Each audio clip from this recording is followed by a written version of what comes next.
हाय मैत्रिणो, सर्वजणी कशा आहेत? मस्त आहेत ना? मस्तच राहा. डायटिंग करायचे तुम्हाला? हो करायचे आहे, पण खायचं काय? तर खायचं भरपूर अशा भाज्या, पण कशा खायच्या? खूप भाज्या खायचं म्हणलं की खूप बोर होतं. मग अशा प्रकारे तुम्ही भाज्या करून खाऊ शकता. चला तर मग आता आपण बघूया रेसिपी नेमकी काय आहे ती. इथे मी एक कांदा घेतला आहे एकदम बारीक चिरून. परत पत्ताकोबी घेतली आहे, खिसून घेतली आहे. आणि हे गाजर घेतले आहेत, 2 खिसून गाजर घेतले आहेत. आता मी सर्वांसाठी करत आहे त्यामुळे एवढे जास्त प्रमाण घेतले. आणि 1 शिमला मिरची बारीक चिरून घेतली. आणि याच्यामध्ये आपल्याला मीठ टाकून 10 ते 15 मिनिटासाठी साईडला करून ठेवायचं आहे. कारण की भाज्यामध्ये खूप पाण्याचं प्रमाण असतं, ते आपल्याला पाणी पिळून काढायचं आहे. त्यामुळे 10 ते 15 मिनिटासाठी मीठ मिक्स करून साईडला करून ठेवून देणार आहे. बघा, तुम्हाला खूप मजा येणार आहे डायटिंग करण्यासाठी जर असं नवीन नवीन डिश बनवून खाल्लात तर. आता 10 ते 15 मिनिटं झाले आहेत.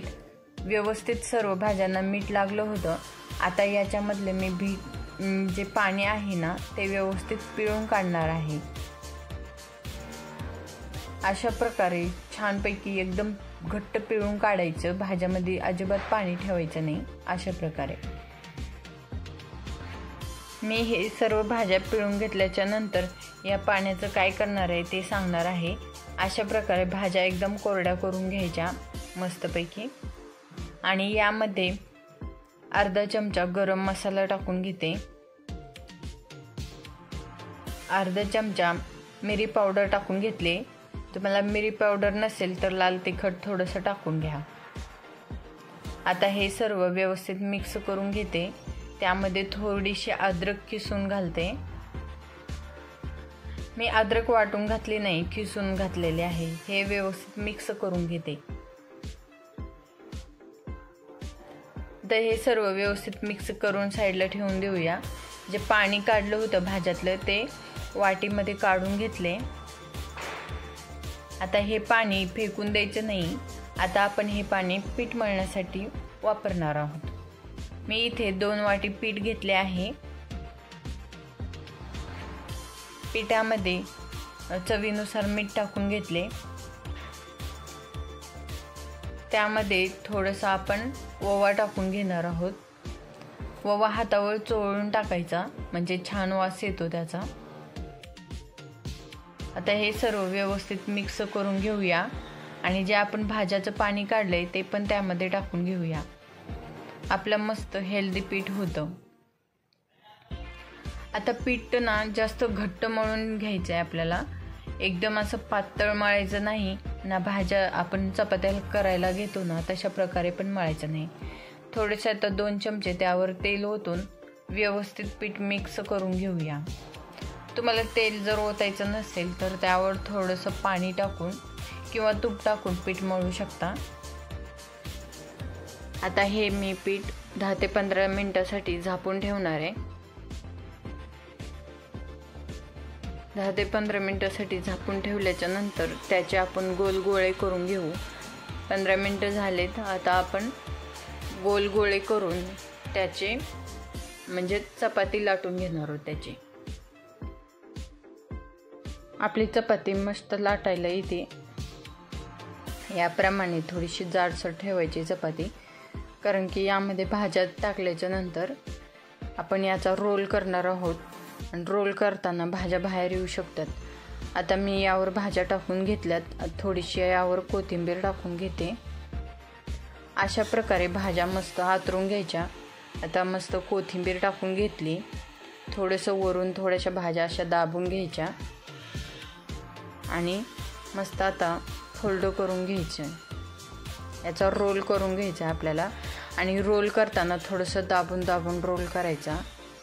म्हणजे गच्च गच्च रोल राहिला ना त्यामध्ये भाज्या बाहेर येत नाहीत. आता याला थोडंसं पाणी लावायचं साईडला. आणि हे पूर्ण बंद करून घ्यायचा रोल. अशा प्रकारे बंद केला की आता साईडनं पण बंद करून घ्यायचा. रोल हा मस्त गच्च असा आलेला आहे. साईडनं पण आता बंद करून घेतले. आता मस्त आता याला चाकून कट करून घेऊया ह्याच्या साईडचं, म्हणजे छान बंद केलेलं व्यवस्थित दिसेल.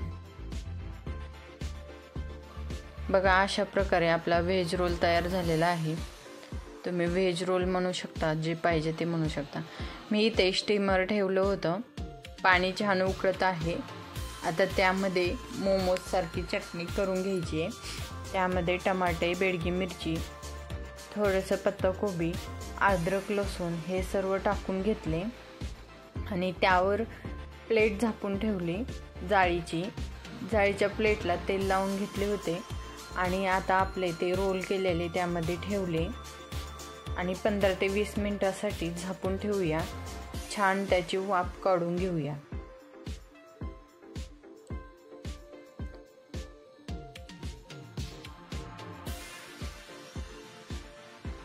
आता 15 ते 20 मिनिटं झालेत. तुम्ही बघू शकता किती मस्त रोल शिजले आहेत.